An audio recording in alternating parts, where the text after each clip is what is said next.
મહત્વના સમાચાર ગ્રામ પંચાયતની ચૂંટણીઓ આજે જ જાહેર થશે।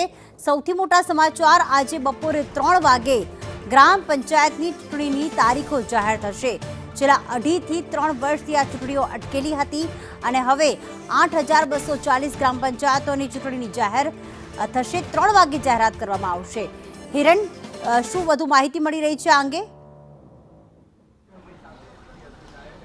जो राज्य चूंटणी आयोग 8420 જેટલી જગ્યાઓ માટેની જે ગ્રામ પંચાયતો છે 8420 એની ચૂંટણી બપોરે 3 વાગે સત્તાવાર રીતે એની જાહેરાત કરવામાં આવશે અને આજે જાહેરાત થાય છે એનો મતલબ છે કે 22 જૂન અને રવિવારના રોજ આનું મતદાન છે તે થઈ શકે છે અને 23 અથવા તો 25મીએ એની મતગણતરી હાથ ધરાય તેવી શક્યતા દેખાઈ રહી છે।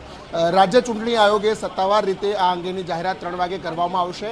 સવારે જ સંદેશ ન્યૂઝ દ્વારા પણ કહેવામાં આવ્યું હતું કે આજે આ જે પેન્ડિંગ ચૂંટણીઓ છે તે જાહેર થશે। સ્વાભાવિક રીતે વિસાવદર અને કડી વિધાનસભાની પેટા ચૂંટણીમાં જ્યારે મતદાન થશે એ 19 તારીખે મતદાન થયા પછી તરત જ બીજા અથવા તો ત્રીજા દિવસે આ તમામ 8000 ગ્રામ પંચાયતો માટેની સામાન્ય મધ્ય સત્ર અને પેટા ચૂંટણી કે જે જગ્યાઓ ખાલી પડેલી છે એની ચૂંટણી જે છે એને લીલી ઝંડી આપી દેવામાં આવી છે। ચોમાસાનું જે કારણ હતું એ ગોવા હાઈકોર્ટના એક ડિસિઝનના આધારે અને સાઈડ ઉપર મૂકી અને હવે આ ચૂંટણીઓ છે તે ડિક્લેર કરવામાં આવશે। પહેલી વખત 27% ઓબીસી અનામત સાથે આ ચૂંટણીઓ છે એ જાહેર થશે। નવા રોટેશન છે 27% ઓબીસી અનામતના એના સાથે થશે। જોકે આ પંચાયતોની ચૂંટણીમાં સીધી રીતે કોઈ પણ રાજકીય પક્ષના પ્રતિનિધિ તરીકે કોઈ ઉમેદવાર ત્યાં ઊભા નથી હોતા, માત્ર પાર્ટીના સમર્થક તરીકે હોય છે અને એના જ આધારે નેતાઓ જે છે એ તૈયાર થઈ અને ઉપર આવતા હોય છે। આ 8000 જેટલી ગ્રામ પંચાયતોમાં લગભગ 60000 જેટલી બેઠકો છે કે જે 60000 જેટલા સભ્યો છે એમાં ચૂંટાઈને આવશે, જેમાં સામાન્ય ચૂંટણી કે ગ્રામ પંચાયતની ઓલરેડી ટર્મ પૂરી થઈ ચૂકી છે અને વહીવટદાર હતા એ તમામ ચૂંટણીઓ જાહેર થશે। બનાસકાંઠાની કેટલીક ગ્રામ પંચાયતો બાકી રહે તેવી શક્યતા આમાં દેખાઈ રહી છે। 3 વાગે સત્તાવાર રીતે રાજ્ય ચૂંટણી આયોગ આ ગ્રામ પંચાયતોની સામાન્ય પેટા અને મધ્ય સત્રની ચૂંટણી જાહેર કરશે। પરંતુ સૌથી મોટો અહીંયા પડકાર રહેશે એ ચૂંટણીમાં તૈયારીઓનો અને એવી પણ માહિતી મળી રહી છે કે 4 થી 6 સુધીમાં ચૂંટણી આયોગ દ્વારા કલેક્ટર સાથે વિડીયો કોન્ફરન્સના માધ્યમથી તૈયારીઓની સમીક્ષામાં પણ કરવામાં આવી શકે છે। તો શું 3 વાગે ચૂંટણીની જાહેરાત થશે ત્યારબાદ તૈયારીઓની સમીક્ષા કરવામાં આવશે કે કેમ, એના વિશે કોઈ અપડેટ છે? જો રાજ્ય ચૂંટણી આયોગે ઓલરેડી અગાઉ કલેક્ટરોને આ કામગીરીના સંદર્ભે 1.5 મહિના પહેલાં જ પત્ર લખી અને જે વ્યવસ્થાઓ કરવાની છે, મતદાનનો સ્ટાફ છે, મતગણતરીનો સ્ટાફ છે, મતગણતરી કેન્દ્ર છે, મતદાન કેન્દ્ર છે, એના માટેની જરૂરી વ્યવસ્થાઓ છે, જે સામગ્રી છે, તમામ માટેની કામગીરી મોટે ભાગે પૂર્ણ કરી દેવામાં આવી છે।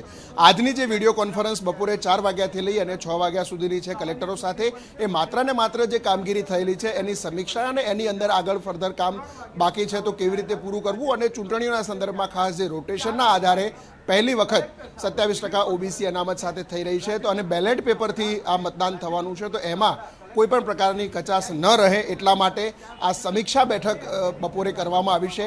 તૈયારીઓ મોટે ભાગે બધી પૂર્ણ કરી દેવામાં આવી છે। આજે ચૂંટણી જાહેર થાય છે એનો મતલબ કે આજે બપોરે 3 વાગ્યાથી જ આ તમામ જગ્યાઓ પરની આચારસંહિતા છે તે રાજ્યમાં અમલી થઈ જશે। 3 વાગે ચૂંટણી જાહેર થશે, 4 વાગે કલેક્ટરો સાથે આ બાબતોની તૈયારી એના સંદર્ભે સમીક્ષા બેઠક જે છે એ કામગીરી કેવી રીતે કરવી, ફોર્મ ભરવાના સંદર્ભમાં હોય, ફોર્મ પરત ખેંચવાના સંદર્ભમાં હોય કે મતદાન ગણતરી કેન્દ્ર, મતદાન કેન્દ્ર, બેલેટ પેપર લાવવા લઈ જવાની બાબતો, આ તમામ બાબતોની સમીક્ષા છે આ 2 કલાકની વિડીયો કોન્ફરન્સની અંદર કરવામાં આવશે અને એના પહેલા આ ચૂંટણી જાહેર કરાશે। બિલકુલ હિરણ, આપ અમારી સાથે જોડાયેલા જ રહેશો।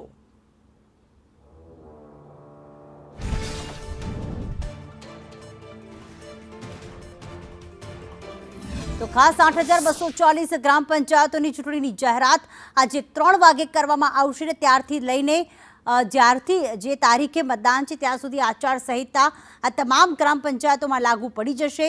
સૌથી મહત્વની વાત એ કે પહેલી વખત 27% ઓબીસી અનામતની સાથે ગ્રામ પંચાયતોની ચૂંટણી આયોજિત થઈ રહી છે। સાથે સાથે બેલેટ પેપરથી મતદાન થવાનું છે અને એવી પણ શક્યતા સેવામાં આવી રહી છે કે 19 જૂને વિસાવદર અને કડીની પેટા ચૂંટણી છે, સંભવતઃ એના બીજા કે ત્રીજા દિવસે ગ્રામ પંચાયતની ચૂંટણીનું મતદાન થઈ શકે છે અને 23-24ની આસપાસ ક્યાંક મતગણતરી પણ હાથ ધરાઈ શકે છે। ખાસ અગાઉ પણ 1.5 મહિના પહેલાં જ રાજ્ય ચૂંટણી આયોગ છે તેમણે તમામ કલેક્ટરને પત્ર લખીને ગ્રામ પંચાયતની ચૂંટણીમાં કઈ કઈ તૈયારી કરવી તે અંગે માહિતી આપી દીધી હતી।